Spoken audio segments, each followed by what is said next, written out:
Hello മച്ചന്മാരെ, എല്ലാവർക്കും ഏറ്റവും പുതിയ ഒരു ട്രെയിലർ ഡീകോഡിംഗ് വീഡിയോസ് ആണ്. അപ്പോൾ നമ്മൾ പറയാൻ വേണ്ടി പോകുന്നത് കഴിഞ്ഞ ദിവസം നമ്മുടെ മമ്മൂട്ടിയുടെ ഭ്രമയുഗം എന്ന് പറഞ്ഞ മൂവിയുടെ ഒരു ടീസർ റിലീസ് ചെയ്തത്. അതിനെക്കുറിച്ച് ഡീറ്റെയിൽ ആയിട്ടുള്ള വീഡിയോ നമ്മൾ സംസാരിക്കാൻ വേണ്ടി പോകുന്നു. കാരണം മലയാളത്തിലേക്ക് വീണ്ടും ഒരു പഴയൊരു കാലഘട്ടം സമ്മാനിച്ച് കൊണ്ടുവരാൻ ശേഷിയുള്ള ഒരു ചിത്രം തന്നെയാണ് ടീസർ കണ്ടപ്പോൾ എനിക്ക് തോന്നി. കാരണം 2024 ഒരു മലയാള സിനിമയുടെ വളരെ കൺബാക്ക് ആയിട്ടുള്ള രീതി തന്നെയാണ് കണ്ടപ്പോൾ എനിക്കങ്ങനെ തോന്നി. അതുകൊണ്ടാണ് ഞങ്ങളുടെ മുമ്പിലേക്ക് പറയാൻ വേണ്ടി തോന്നിയത്. ഏകദേശം പിന്നെ ടീച്ചർ ഉണ്ടായിരുന്നു 2 മിനിറ്റ് 6 സെക്കൻഡാണ് ടീച്ചർ ഉണ്ടായിരുന്നത്. ടീച്ചർ കണ്ടപ്പോൾ എത്രത്തോളം ഇമ്പാക്റ്റ് ഉണ്ടാക്കി, അതിൽ എന്താണ് പറയാൻ വേണ്ടി ഉദ്ദേശിച്ചത് സംസാരിക്കാൻ വേണ്ടി പോകുന്നത്. രാഹുൽ സദാശിവനാണ് ഡയറക്ഷൻ ചെയ്തത്. അതിന് മുമ്പ് ഭൂതകാലമായിരുന്നു. ഭൂതകാലം നമുക്കറിയാം ഒരു OTT റിലീസാണെങ്കിൽ പോലും അന്ന് ചർച്ച വിഷയം, അല്ലെങ്കിൽ നമ്മുടെ ഷൈനികം അതുപോലെ രേവതി തുടങ്ങിയൊക്കെയായിരുന്നു ഭൂതകാലത്തിൽ അഭിനയിച്ചത്. അപ്പോൾ അവരെ കൊണ്ടുള്ള വ്യത്യസ്തമായിട്ടുള്ള പ്രകടനം അല്ലെങ്കിൽ വീട്ടിൽ നടക്കുന്ന ഹൊറർ ബേസ്ഡ് മൂവി തന്നെയായിരുന്നു. കാരണം അന്ന് ശരിക്കും ഞെട്ടിച്ചെന്ന രീതിയിൽ തന്നെയാണ് നല്ല അഭിപ്രായം നേടിയിട്ടുള്ള നല്ല ചിത്രമാണ് ഭൂതകാലം. I favourite movie. ഓക്കെ, അപ്പോൾ അദ്ദേഹത്തിൽ നിന്ന് വേണ്ടി നമ്മുടെ മെഗാസ്റ്റാറായിട്ടുള്ള മമ്മൂട്ടിയുടെ നടനെ വെച്ച് ചെയ്യുമ്പോൾ എത്രത്തോളം ഉണ്ടെന്ന പ്രതീക്ഷയാണ് കണ്ടപ്പോൾ എനിക്ക് തോന്നിയത്. അപ്പോൾ നേരത്തെ ഇപ്പോൾ നമ്മുടെ ടീച്ചറിൽ 2 മിനിറ്റും 6 സെക്കൻഡാണ് ടീച്ചറുള്ളത്. ടീച്ചറിൽ കാണുന്ന നമ്മുടെ സിദ്ധാർത്ഥ് ഭരതൻ അതുപോലെ അർജുൻ അശോകൻ മമ്മൂട്ടിനാണ് കാണിച്ചുള്ളത്. 3 വ്യക്തികൾ. ഇതിൻ്റെ ഏറ്റവും വലിയ ഒരു ബ്ലാക്ക് ആൻഡ് വൈറ്റിൽ കഥ പറഞ്ഞു പോകുന്ന കാലഘട്ടമാണ് കഥ മുന്നോട്ട് പോലെ. ഏകദേശം ചിത്രം എത്ര മണിക്കൂറാണെങ്കിൽ അതിനെക്കുറിച്ച് കൂടുതൽ പറഞ്ഞു വിട്ടില്ലെങ്കിൽ പോലും ഇതൊരു ബ്ലാക്ക് ആൻഡ് വൈറ്റ് കാലഘട്ടത്തിൽ പറഞ്ഞു പോകുന്ന കഥ തന്നെയാണ്. കാരണം പണ്ടത്തെ ഒരു അനാചാരം അല്ലെങ്കിൽ എന്താ പറയുക അന്നത്തെ ചിന്തകൾ, ദുഷ്കർമ്മ പ്രവൃത്തികളൊക്കെ ഉണ്ടാവില്ലേ, നമ്മൾ ആ പഴയൊരു കാലഘട്ട ചിത്രം കാണുന്ന ബ്ലാക്ക് ആൻഡ് വൈറ്റ് ചിത്രം കാണുന്ന കാലഘട്ടം ആണ്. പഴയൊരു കാലഘട്ടം അനുഭവിച്ചൊരു കാലഘട്ടം ഉണ്ടാവും അന്നത്തെ റിലീസ് ചെയ്ത ചിത്രത്തിൻ്റെ. അതേപോലെ ബ്ലാക്ക് ആൻഡ് വൈറ്റ് മോഡിലാണ് കഥ മുന്നോട്ട് പോകുന്നത്. ട്രെയിലർ കണ്ടപ്പോൾ ടീസർ കണ്ടപ്പോൾ എനിക്ക് അങ്ങനെ ഞാൻ മുന്നേ തന്നെ പല വീഡിയോയിലും പറഞ്ഞിരുന്നു. ബ്രഹ്മയുഗത്തിൻ്റെ ഏറ്റവും വലിയ പ്രത്യേക ചിത്രം ബ്ലാക്ക് ആൻഡ് വൈറ്റിലാണ് ഫുള്ളായിട്ട് കാണാൻ വേണ്ടി പോകുന്ന കാര്യം ഞാൻ പറഞ്ഞിരുന്നു.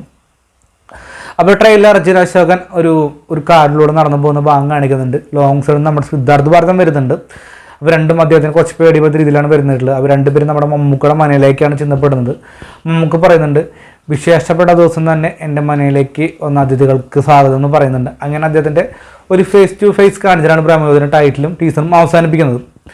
അപ്പോൾ കണ്ടിട്ട് എനിക്ക് തോന്നുന്നു മമ്മൂക്കയുടെ നെഗറ്റീവ് ഷെഡ്യൂളുള്ള കഥാപാത്രമാണെന്നാണ് ഏറ്റവും വലിയ പ്രത്യേകത കണ്ടപ്പോൾ എനിക്ക് തോന്നിയത്. കാരണം ഇതിൽ പറഞ്ഞിരുന്നു അർജുൻ അശോകൻ നായകനായിട്ട് വരാൻ വേണ്ടി ഇപ്പോൾ മമ്മൂക്കൊരു നെഗറ്റീവ് കഥാപാത്രമായിട്ട് വന്നിട്ടുള്ളൂ. കാരണം ഇതിൽ പല സീൻസിലും കണ്ടിരുന്നു.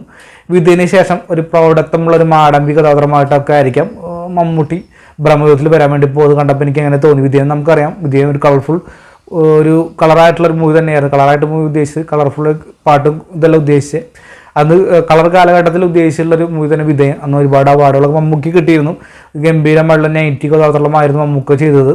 അതേപോലെ അല്ലെങ്കിൽ അതിനേക്കാൾ ഒരു പടി മുകളിൽ നിൽക്കുന്ന കഥാപാത്രമായിട്ടായിരിക്കും മമ്മൂക്ക വന്നിട്ടുണ്ട്. അതിൽ മമ്മൂട്ടി ഏകദേശം 74 വയസ്സുള്ള ഒരു കുറച്ച് ഏജിലുള്ള കഥാപാത്രമായിട്ടാണ് മമ്മൂട്ടി ചിത്രത്തിൽ വരാൻ വേണ്ടി പോകുന്നത്. ഒരു പഴയൊരു മനയും ഒക്കെ ആയിട്ടുള്ള കഥാപാത്രമായിട്ടാണ് മുന്നോട്ട് പോയിട്ടുള്ളത്. പണ്ടത്തെ ഒരു കാലഘട്ടം അതിൻ്റെ കോസ്റ്റ്യൂമും അത് ലുക്കും പല്ലും കാര്യങ്ങളൊക്കെ നമുക്ക് മനസ്സിലാവുന്ന കാര്യം തന്നെയാണ്. ഗംഭീരമായിട്ടുള്ളൊരു നെഗറ്റീവ് തന്നെയായിരിക്കും നമുക്ക് പ്രതീക്ഷിക്കാം. അതുപോലെ തന്നെ അർജുൻ അശോകനും അതുപോലെ തന്നെ സിദ്ധാർത്ഥ് ഭരതനും ഞാൻ പറയാതെ തന്നെ അറിയാം. അദ്ദേഹം ഡയറക്ഷൻ ആണെങ്കിലും അതുപോലെ തന്നെ അഭിനയമുള്ള ഓക്കെ ലെവൽ തരുന്നൊരു നടൻ തന്നെയാണ്. അദ്ദേഹത്തിന് മികച്ചൊരു പ്രകടനം തന്നെ നമുക്ക് ബ്രഹ്മയുഗത്തിൽ കാണാൻ സാധിക്കുമെന്ന് പ്രതീക്ഷിക്കുന്നു. ആ ബ്രഹ്മയുഗം റിലീസ് ചെയ്യാൻ ഫെബ്രുവരിയിലാണ് റിലീസ് ചെയ്യാൻ വേണ്ടി പോകുന്നത്. എനിക്ക് തോന്നുന്നു ഫെബ്രുവരി 16 എന്നാണ് നമുക്ക് അപ്ഡേറ്റ് കിട്ടിയിട്ടുള്ളത്. എന്തായാലും വരുന്ന സ്ഥലത്ത് അപ്ഡേറ്റും കാര്യങ്ങളും റിലീസിനും നമ്മുടെ മുമ്പിലേക്ക് എത്തിക്കുന്നതായിരിക്കും. എന്നാൽ ടീച്ചറിനെ കുറിച്ച് പറഞ്ഞ് കിടുവായിട്ട് ഞെട്ടിച്ച് കളഞ്ഞൊരു ക്ലാസിക്കൽ ഒരു ഐറ്റം തന്നെയായിരിക്കും എനിക്ക് തോന്നുന്നു. കാരണം നമുക്ക് എവിടെയും പ്രസൻറ്റ് ചെയ്യാൻ സാധിക്കുന്നൊരു മൂവി തന്നെയായിരിക്കും. നമുക്കുമുണ്ട മലയാളത്തിൽ അല്ലെങ്കിൽ ഒരു ക്ലാസിക്കൽ ഒരു ബ്ലാക്ക് ആൻഡ് വൈറ്റ് മൂവി എന്ന് പറഞ്ഞ രീതിയിൽ തന്നെ ബ്രഹ്മയുഗത്തിനെ എവിടെയും കൊണ്ട് പ്രസൻറ്റ് ചെയ്യാൻ സാധിക്കുന്ന രീതിയിൽ തന്നെയാണ് അവർ ഒരുക്കി വെച്ചെന്ന് കണ്ടപ്പോൾ ടീച്ചർ കണ്ടപ്പോൾ തോന്നി. ഇത്ര റിലീസാവട്ടെ, നമ്മളെന്തെങ്കിലും ഫസ്റ്റിലേക്ക് കാണുന്നതായിരിക്കും, റിവ്യൂ ചെയ്യുന്നതൊക്കെയായിരിക്കും. അതായത് ടീച്ചറിനെ കുറിച്ചൊരു ഗംഭീരമായിട്ടുള്ള ടീച്ചറാണ് കണ്ടപ്പോൾ എനിക്കത് ഭ്രമം തോന്നിപ്പിക്കുന്ന ഒരു ടീച്ചർ തന്നെയാണ് കണ്ടപ്പോൾ എനിക്ക് തോന്നിയത്.